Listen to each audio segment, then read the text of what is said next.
आइए आज हम लोग स्टडी करेंगे अम्लों एवं क्षारकों का आयनन।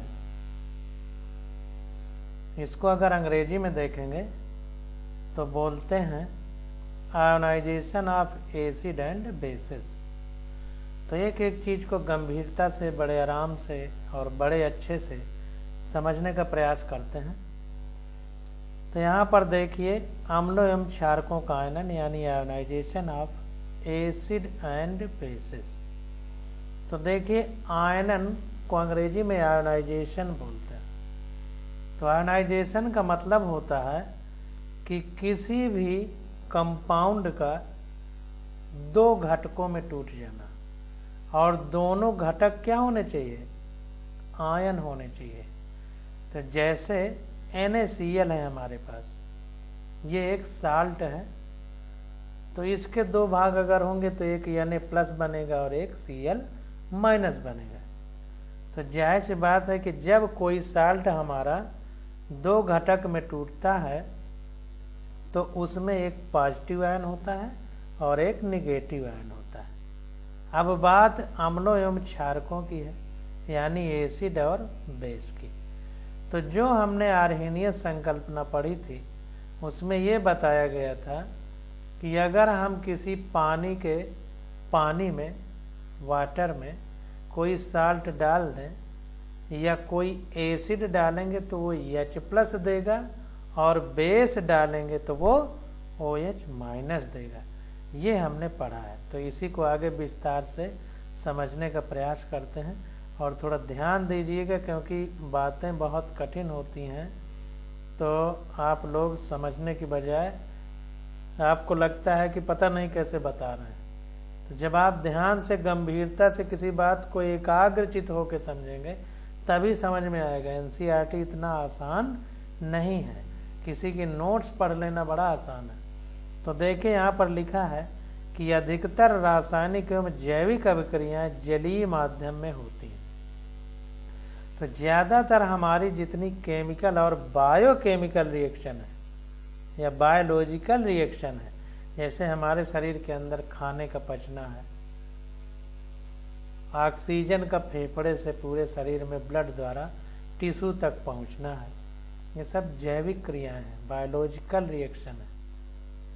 और रासायनिक जैसे NaCl है, इससे Na+Cl- बने, केमिकल रिएक्शन है। तो वही कह रहा है कि अधिकतर जैविक एवं रासायनिक अभिक्रियाएं जलीय माध्यम में होती हैं। तो ये इम्पॉर्टेंट है, इसको थोड़ा सा अंडरलाइन करिए।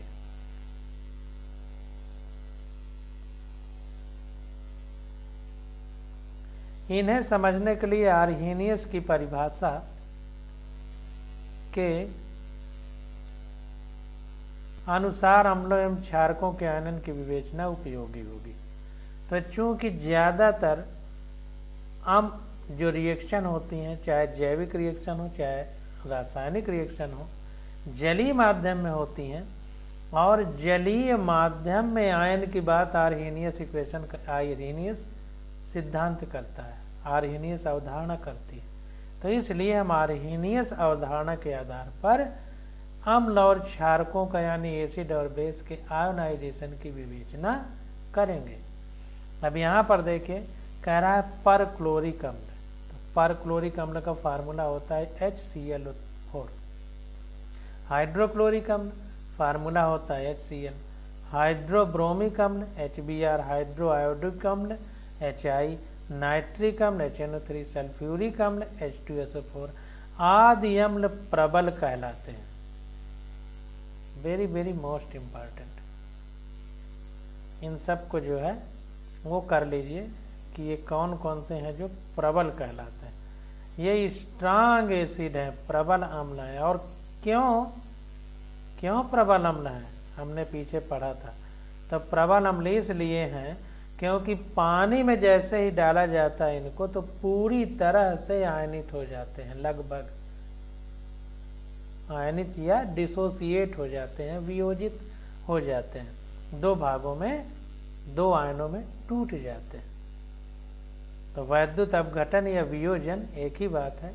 तो वैद्युत अपघटन में अम्ल पॉजिटिव और निगेटिव आयन बनते हैं। तो वही कह रहा है कि प्रबल कहलाते हैं क्योंकि ये जलीय माध्यम में संगत आयनों में लगभग पूर्णतः वियोजित होकर प्रोटॉन दाता के समान कार्य करते हैं। अब देखिए एसिड की बात हो रही है, तो ब्रांस्टेड लोरी के हिसाब से हम एसिड किसे कहते थे, जो H+ या प्रोटॉन दे सके, तो इसीलिए प्रोटॉन दाता के समान ही कार्य करते हैं। इसी प्रकार लिथियम हाइड्रोक्साइड यानी LiOH, sodium hydroxide NaOH, potassium hydroxide KOH, caesium hydroxide CSOH एवं बेरियम हाइड्रोक्साइड BaOH का होल ट्वाइस जलीय माध्यम में संगत आयनों में लगभग पूर्णतः वियोजित होकर H3O तथा OH- आयन देते हैं। तो इनको भी याद करिए कि कौन OH- या H3O+ देते हैं। तो H+ देगा तो एसिड है, और H3O+ या OH- देगा तो इसको क्या बोलेंगे, बेसिक है। वियोजित होकर के H3O तथा OH- आयन देते हैं, कौन, जो बेस है। अब स्ट्रांग और वीक किसको कहेंगे, जो पूरी तरह वियोजित यानी डिसोसिएट होगा, टूट जाएगा जलीय विलयन में, उसको स्ट्रांग कहेंगे, और जो आंशिक रूप से टूटेगा उसको हम वीक कहेंगे। अब देखिए आर्हेनियस सिद्धांत के अनुसार ये प्रबल क्षारक हैं क्योंकि ये माध्यम में पूर्णतः वियोजित होकर क्रमशः OH- आयन प्रदान करते हैं। तो अगर आर्हेनियस की बात मानी जाए तो उनके कॉन्सेप्ट के हिसाब से ये स्ट्रांग बेस हैं। क्यों, क्योंकि ये मीडियम में पूर्णतः वियोजित यानी टूट जाते हैं, डिसोसिएट हो जाते हैं, और डिसोसिएट होने के बाद OH- आयन देते हैं। बेस OH- देगा और एसिड H+ देगा, तो इसलिए इनको हम बेस कहते हैं। अब देखिए विकल्पता अम्ल या क्षार का सामर्थ्य अम्लों एवं क्षारकों के ब्रांस्टेड लोरी सिद्धांत के अनुसार मापा जा सकता है। तो अगर एसिड और बेस की स्ट्रेंथ की बात करें तो इनको जो ब्रांस्टेड लोरी कॉन्सेप्ट है उनके हिसाब से हम कोई पैमाना मान करके नाप सकते हैं। अब देखिए आगे देखते हैं। अब देखिए ब्रांस्टेड लोरी सिद्धांत के अनुसार इनको मापा जा सकता है। तो इसके अनुसार प्रबल अम्ल से तात्पर्य एक उत्तम प्रोटॉन दाता एवं प्रबल क्षारक से तात्पर्य उत्तम प्रोटॉन ग्राही है। तो जैसे हमने पढ़ा था आर्हेनियस में कि एसिड बेस के कॉन्सेप्ट में, तो जो जलीय विलयन में, अब चूंकि डाल दिया गया एसिड या बेस तो विलयन बन गया, या यूं कहें कि जो जल में H+ देता है वो एसिड, और जो बेस OH- देता है वो बेस है। किसके हिसाब से, आर्हेनियस के हिसाब से। लेकिन अगर ब्रांस्टेड लोरी के हिसाब से बात की जाए तो इसके अनुसार प्रबल अम्ल का तात्पर्य है उत्तम प्रोटॉन दाता यानी अच्छे से प्रोटॉन दे सके, और प्रबल क्षारक का मतलब है उत्तम प्रोटॉन ग्राही। अब ये उत्तम वर्ड को थोड़ा इंग्लिश में देख लेते हैं कि क्या कहा गया है। तो यहां पर देखिए कह रहा है कि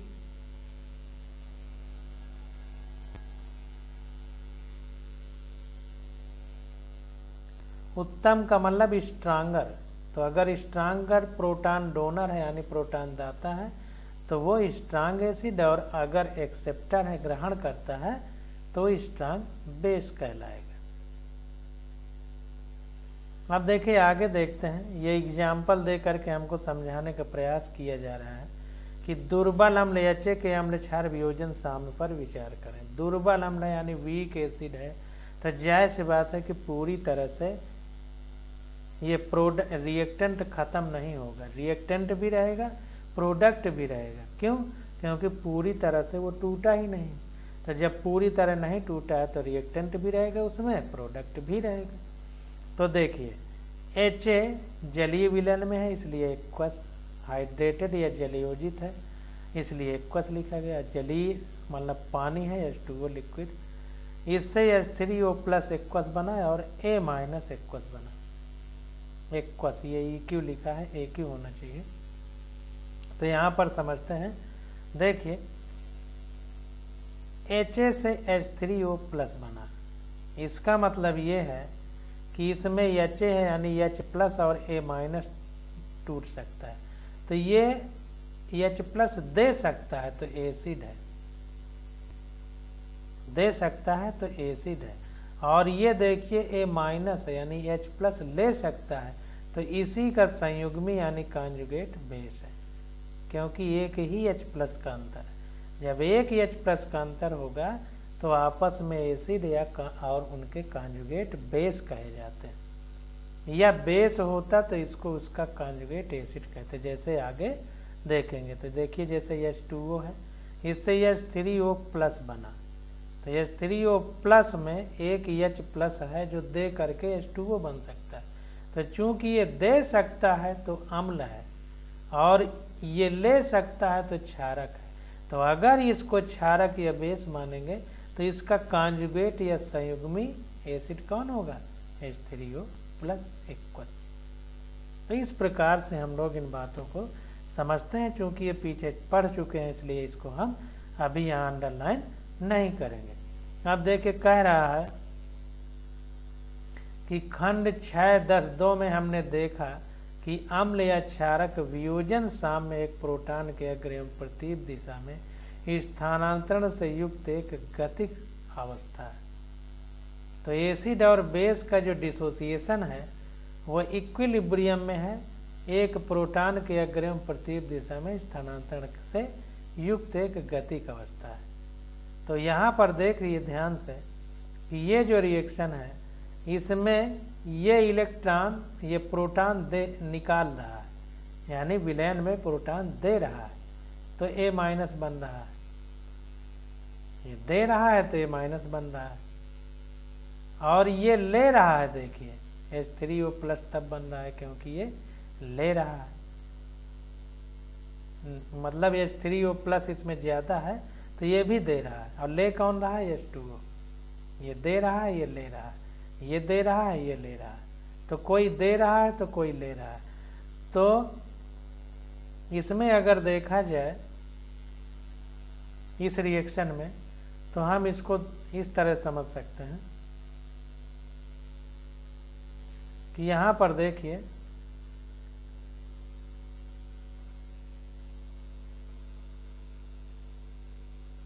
ये जो है इसमें एक H प्लस है तो ये H प्लस निकाल रहा है, H प्लस अपना दे रहा है, तो ये ले सकता है। क्यों ले सकता है?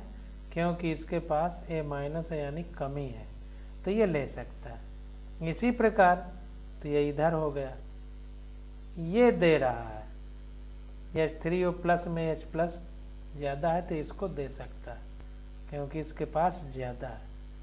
तो देखिए एक में इधर वाला ले सकता है H प्लस और एक में इधर वाला ले सकता है H प्लस, तो इसीलिए इक्विलिब्रियम यानी ये रिवर फॉरवर्ड और बैकवर्ड दोनों तरफ तीर लगा है, अग्र दिशा और पश्च दिशा, क्योंकि एक तरफ H प्लस ले रहा है तो दूसरा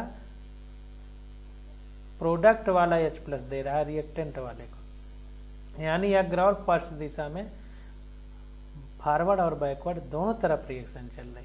तो इसीलिए कह रहा है कि हमने देखा खंड 6.10.2 में हमने देखा कि अम्ल या क्षारक वियोजन साम्य या इक्विलिब्रियम या डिसोसिएशन कांस्टेंट डिसोसिएशन इक्विलिब्रियम पर मान सकते हैं। तो कह रहा है वियोजन साम्य एक प्रोटॉन के अग्र एवं प्रतीप दिशा में यानी फॉरवर्ड एवं बैकवर्ड दिशा में स्थानांतरण से युक्त एक गतिक साम्य, हमने करके दिखा दिया आपको। अब यह प्रश्न उठता है कि यदि साम्य गतिक है तो वो समय के साथ किस दिशा में अग्रसर होगा? तो पहले इसको अंडरलाइन कर लीजिए।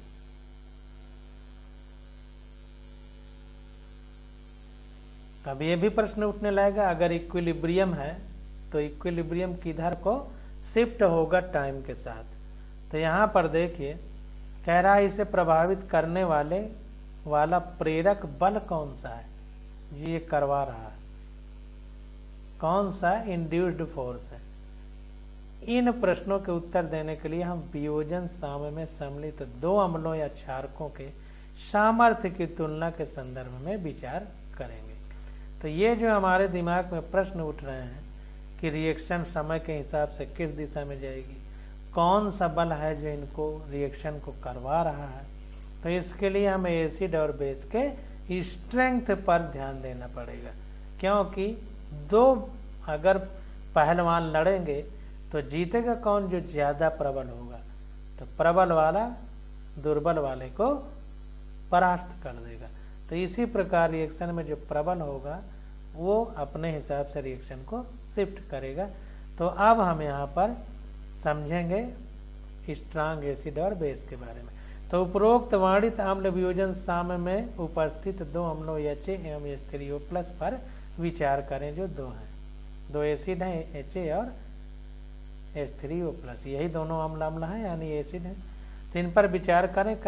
कह रहा है कि हमें यह देखना होगा कि इनमें से कौन सा प्रबल प्रोटॉन दाता है, कौन सा स्ट्रांग प्रोटॉन डोनर है। प्रोटॉन देने की जिसकी भी प्रवृत्ति अन्य से अधिक होगी वो प्रबल अम्ल कहलाएगा एवं साम्य दुर्बल अम्ल की दिशा में अग्रसर होगा। तो जाहिर सी है कि प्रबल ताकत लगा के ढकेल ले जाएगा, तो इसलिए जो साम्य है वो दुर्बल की ओर शिफ्ट होगी। तो वही कह रहा है कि प्रोटॉन देने की प्रवृत्ति अन्य से अधिक होगी जिसमें वो प्रबल अम्ल कहलाएगा एवं दुर्बल अम्ल की दिशा में अग्रसर होगा। क्या? साम्य। तो साम्य दुर्बल अम्ल की दिशा में अग्रसर होगा, ये इम्पॉर्टेंट है। जैसे यदि HA H3O+ से प्रबल है तो HA प्रोटॉन दान करेगा, H3O+ नहीं। तो अगर HA हमारा स्ट्रांग है H3O+ से, तो ये फिर स्ट्रांग वाला जो है वो दान करेगा प्रोटॉन, और H3O फिर दान नहीं करेगा। तो ध्यान दीजिए, जो स्ट्रांग होगा वही प्रोटॉन डोनर होगा। विलयन में मुख्य रूप से A-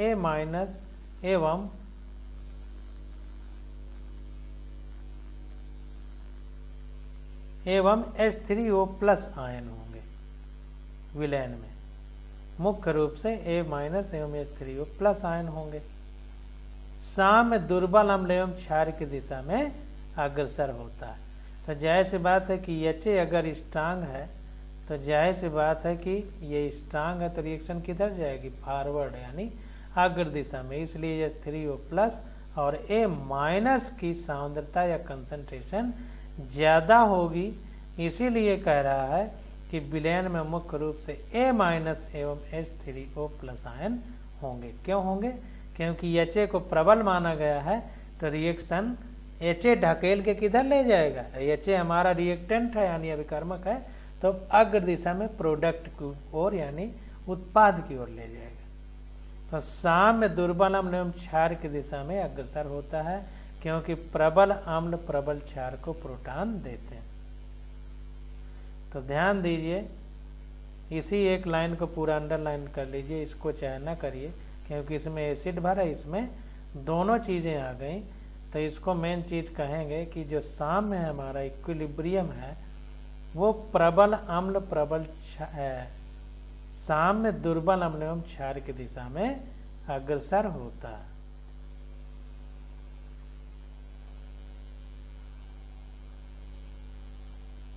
क्योंकि प्रबल अम्ल प्रबल क्षार को प्रोटॉन देते हैं, इसलिए दुर्बल की तरफ अग्रसर होगा।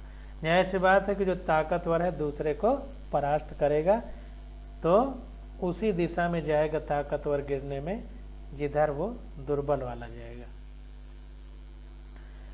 तो अब देखते हैं, इसके अनुसार प्रबल अम्ल जल में पूर्णतः आयनित होता है। अब देखिए, हमें पता है कि स्ट्रांग किसको बोलते हैं?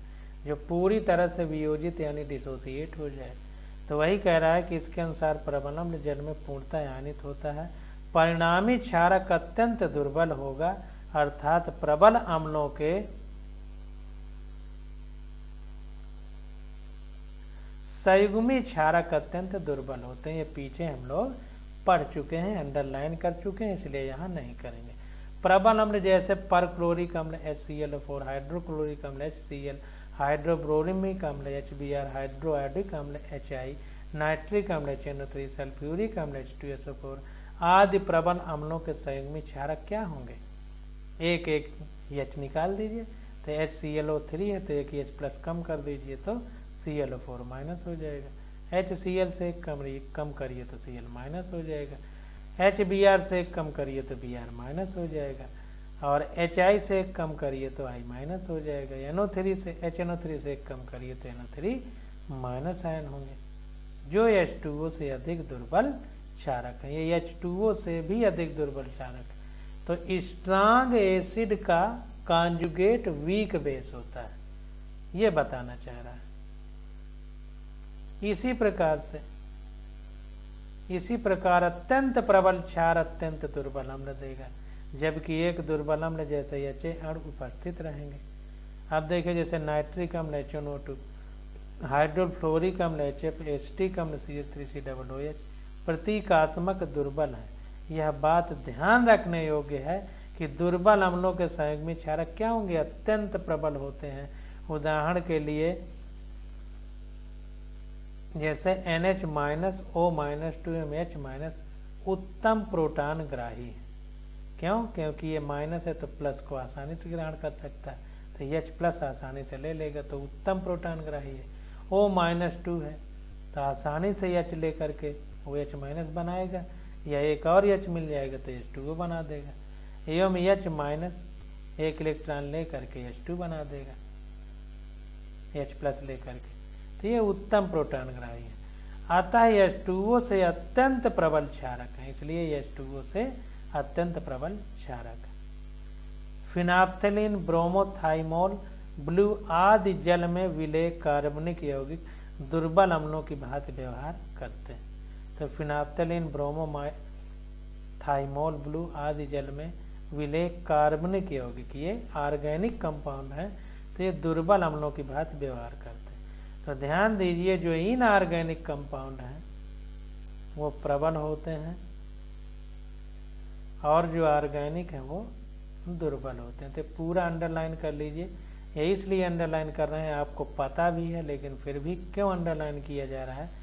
इसलिए कि सिर्फ इतना ही आपको याद करना है या समझना है, क्योंकि जो NCERT में लिखा है यही सीधा नीट में पूछेगा कि किसका कॉन्जुगेट क्या है, और पूछेगा स्ट्रांग है कि वीक है।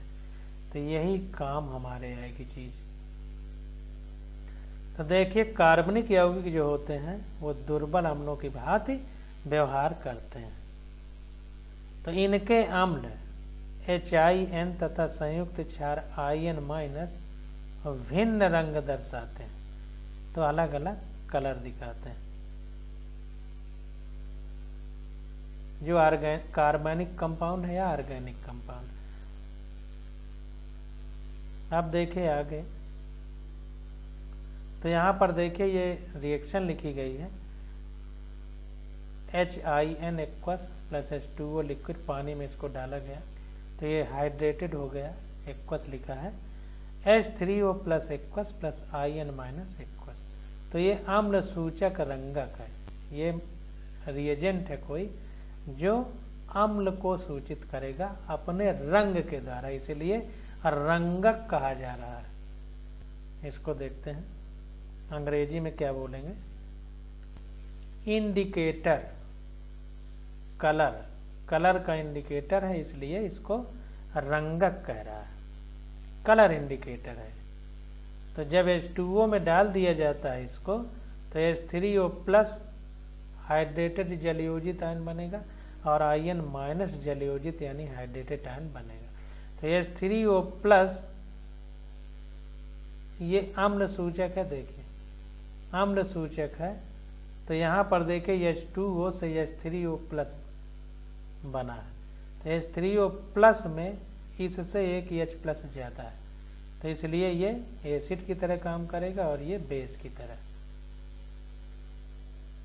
अब देखिए इसमें HIN है, तो एक H प्लस ज़्यादा है, तो ये एसिड की तरह काम करेगा, और IN- में एक H प्लस कम है, तो ये संयुग्मी क्षार यानी कॉन्जुगेट बेस की तरह काम करेगा। किसका? HIN का। और ये बेस है H2O, क्योंकि एक H+ कम है H3O+ से, तो ये एसिड है, बेस है, और इसका कॉन्जुगेट यानी संयुग्मी अम्ल H3O+ की तरह काम करेगा। तो ऐसे यौगिकों का उपयोग अम्ल क्षार अनुपापन में सूचकों के रूप में यानी इंडिकेटर के रूप में H+ आयनों की सांद्रता निकालने के लिए किया जाता है। तो ये जो है हमारा अम्ल सूचक है HIN। HIN क्या है? अम्ल सूचक है। तो इस प्रकार से हम लोग इन सब चीजों को समझेंगे और समझ करके पढ़ने का प्रयास करेंगे। अब देखिए आगे आ जाता है हमारा जल का आयनन स्थिरांक एवं इसका आयनिक गुणनफल। The ionisation constant of water and its आयनिक प्रोडक्ट। तो आयनाइजेशन कांस्टेंट एवं आयनिक प्रोडक्ट क्या है पानी का, वो निकालेंगे। तो आयनिक प्रोडक्ट मतलब आयनिक गुणनफल का उत्पाद क्या होगा, और जल का आयनन स्थिरांक यानी आयनाइजेशन कांस्टेंट।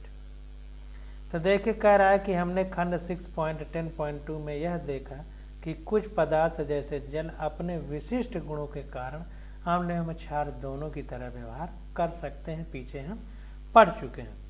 अम्ल HA की उपस्थिति में यह प्रोटॉन ग्रहण करता है एवं क्षार की तरह व्यवहार करता है। तो अम्ल जो HA है इसकी उपस्थिति में, अम्ल HA की उपस्थिति में यह प्रोटॉन ग्रहण करता है, यानी पानी जो है यह प्रोटॉन को ग्रहण कर लेता है, यानी इस HA का H+ ले लेता है। और ले रहा है तो इसका मतलब देने वाला अम्ल है और लेने वाला क्षार है। तो पानी ले रहा है तो क्षार की तरह व्यवहार कर रहा है, यानी बेस की तरह। जबकि क्षारक B- की उपस्थिति में यह प्रोटॉन देकर अम्ल की तरह व्यवहार करता है। क्षारक यानी बेस जो B- है तो H2O H+ दे करके इसे Hb बना देता है, और वहां पर क्योंकि प्रोटॉन दे रहा है तो अम्ल की तरह व्यवहार कर रहा है। यानी पानी एसिड और बेस दोनों की तरह व्यवहार कर रहा है। शुद्ध जल H2O का एक अणु प्रोटॉन देता है एवं अम्ल की तरह व्यवहार करता है, तथा जल का दूसरा अणु एक प्रोटॉन ग्रहण करता है एवं उसी समय क्षारक की तरह व्यवहार करता है। निम्नलिखित साम्य अवस्था स्थापित होती है। तो कैसे अम्ल और क्षार दोनों की तरह व्यवहार कर रहा है इस रिएक्शन में देखते हैं। तो देखिए H2O लिक्विड एक अणु हो गया पानी का, दूसरा H2O लिक्विड एक अणु है पानी का। इसी में से एक अणु यानी एक मॉलिक्यूल एसिड की तरह वर्क कर रहा है और एक बेस की तरह वर्क कर रहा है। कैसे? H3O और H3O+ में इसमें एक H+ की अधिकता है। तो जो एक H+ का अंतर हो तो जिसमें एक H+ की अधिकता होगी वो एसिड होगा, और जिसमें एक H+ की कमी होगी वो बेस होगा। तो ध्यान देना है H3O+ में एक H+ की अधिकता है तो ये संयुग्मी अम्ल है, कॉन्जुगेट एसिड है किसका, इस H2O बेस का। और इसकी तुलना की जाए तो देखिए इसमें एक H+ ज्यादा है, क्योंकि OH- में अगर एक H+ जोड़ दें तो H2O बन जाएगा। तो इसमें एक H+ ज्यादा है, इसमें एक H+ कम है। तो कम वाला बेस है और ज्यादा वाला एसिड है। तो ये एसिड है, इसमें एक H+ कम है, तो ये इसका संयुग्मी क्षारक है यानी कॉन्जुगेट बेस है। तो देखिए पानी एसिड और बेस दोनों की तरह काम कर रहा है। अब देखिए वियोजन स्थिरांक को हम इस प्रकार प्रदर्शित करते हैं। तो अगर इसी में हम डिसोसिएशन कांस्टेंट निकालें तो K हो जाएगा प्रोडक्ट अपान रिएक्टेंट, उत्पाद अपान यानी उत्पाद के की सांद्रता मोलर सांद्रता अपान रिएक्टेंट या अभिकर्मक की मोलर सांद्रता। तो यहाँ पर देखिए उत्पाद में H3O+ है और OH- है तो इनकी मोलर सांद्रता लेंगे, अपान अभिकर्मक में पानी है H2O तो नीचे H2O लिख दिया। जल की सांद्रता को हर से हटा देते हैं क्योंकि इसकी सांद्रता स्थिर रहती है। तब देखिए ऊपर वाला अंश है, नीचे वाला हर, यानी नॉमिनेटर और डिनोमिनेटर। तो नीचे से H2O की कंसंट्रेशन को हटा देते हैं। क्यों हटा देते हैं? क्योंकि H2O की जो कंसंट्रेशन है वो कांस्टेंट रहती है।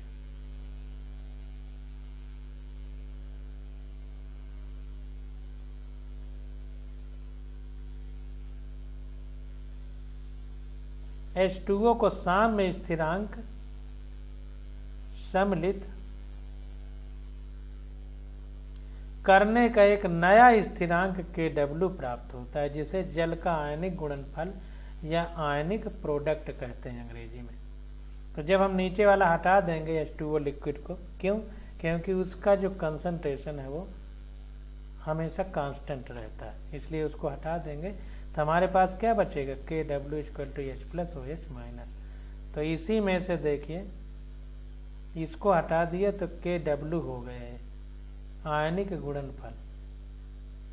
तो यहाँ पर देखिए H+ और OH- लिखा है, यहाँ पर देखिए H3O+ और OH-, यानी ये H+ और OH- हो सकता है या H3O+ और OH- हो सकता है। तो आयनिक गुणनफल Kw को हम H+ और OH- लिखेंगे। इसको बॉक्स में आप लोग बंद कर लीजिए। ये है हमारा आयनिक गुणनफल, जिसको Kw लिखते हैं,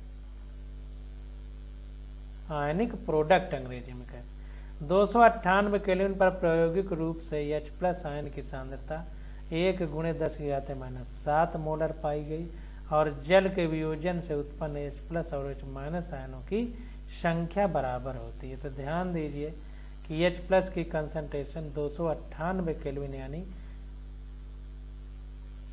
रूम टेम्परेचर पर कितनी पाई गई?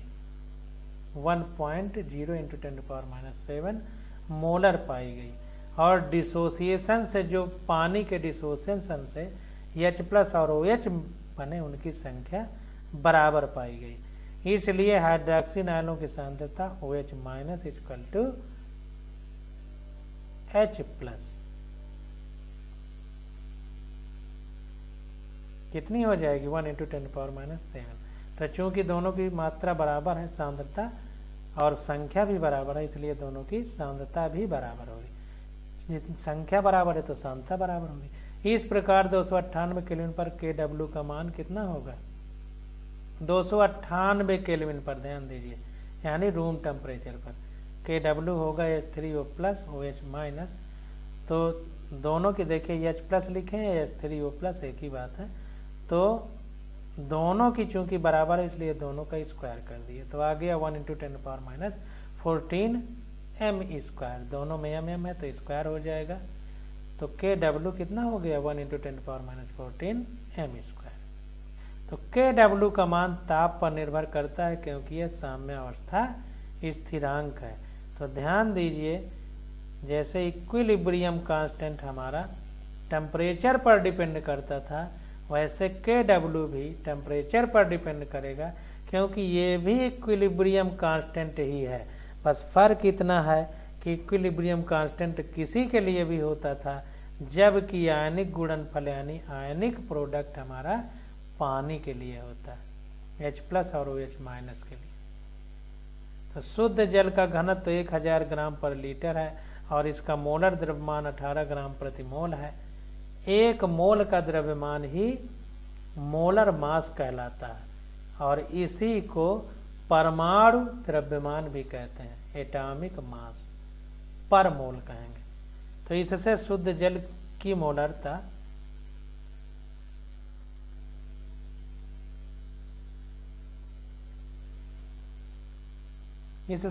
की मोलरता हम इस तरह निकाल सकते हैं। तो जब हमको पता है कि जल का घनत्व 1000 ग्राम पर लीटर होता है और द्रव्यमान 18 ग्राम प्रति मोल होता है, तो H2O की मोलरता कैसे निकालेंगे? मोलरता का मतलब मोल प्रति लीटर। तो मोल प्रति लीटर का मतलब क्या हो गया? घनत्व बराबर होता है द्रव्यमान बटे आयतन। तो मोलरता निकालना है हमको, तो मोलरता हमारी होती है मोल प्रति लीटर, मोल प्रति लीटर में होती है। तो देखिए यहाँ पर अगर हम घनत्व रख देंगे तो घनत्व बराबर द्रव्यमान बटे आयतन, तो द्रव्यमान कितना है? 18 ग्राम बटे आयतन कितना है? ये प्रति लीटर में है, तो 18 ग्राम प्रति लीटर में है। तो घनत्व बराबर द्रव्यमान बटे आयतन, तो घनत्व कितना है 1000 ग्राम प्रति लीटर, तो 1000 ग्राम प्रति लीटर लिख दिया।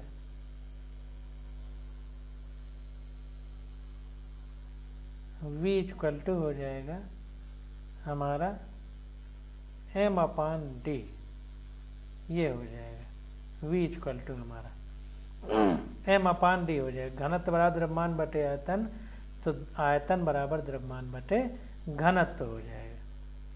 तो यहाँ पर देखिए हमको मोलारता निकालना है मोल पर लीटर में, तो 1 लीटर में कितना है 1000 ग्राम है, तो 1000 ग्राम का है या 18 ग्राम प्रति मोल का है, एक ही बात है।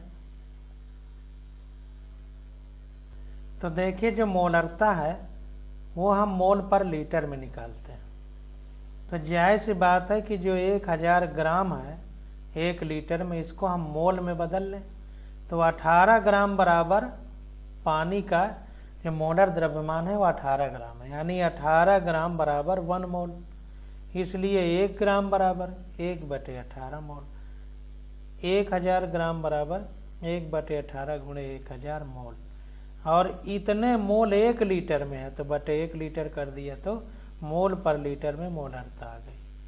तो वही किया 1000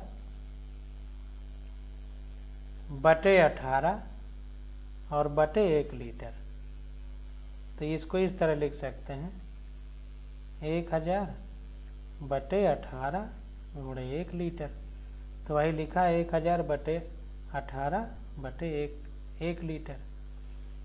तो इस प्रकार से इसको भाग देंगे तो 18 पंचे 90, तो 55.5555 मोलर आ जाएगा, ये जो निकला है।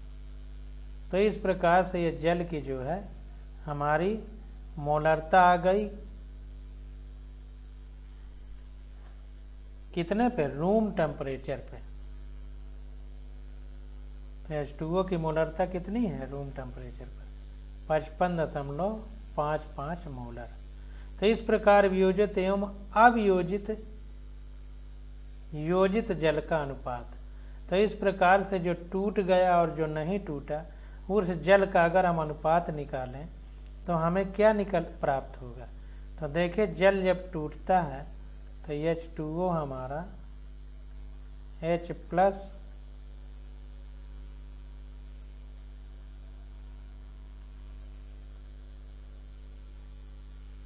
और +OH- में टूटेगा। तो अगर हम इसके लिए निकालना चाहें, इस प्रकार वियोजित एवं अवियोजित जल का अगर अनुपात निकालना चाहें तो हम कैसे निकालेंगे। तो देखिए H2O का जो कंसंट्रेशन होगा प्रोडक्ट अपॉन रिएक्टेंट होता है, तो वियोजित जल यहाँ पर देखिए ऊपर 10⁻⁷ रखा गया, क्यों, क्योंकि 2 हैं, तो वैसे तो 10⁻⁷ प्लस 10⁻⁷, तो 2 × 10⁻⁷ होगा, लेकिन चूंकि 10⁻⁷ बहुत कम है तो ये 2 नहीं रखा है, तो 10⁻⁷ अपान रिएक्टेंट का अपान प्रोडक्ट का, तो रिएक्टेंट ये हो गया हमारा 10⁻⁷ ऊपर अपान है वो प्रोडक्ट, उत्पाद बटे अभिकर्मक होता है। अभिकर्मक की मोलर सांद्रता कितनी है 55.55। तो ये हमारा सॉल्व करने पे आ गया 1.8 × 10⁻⁹ और लगभग 2 के आसपास है, 2 × 10⁻⁹।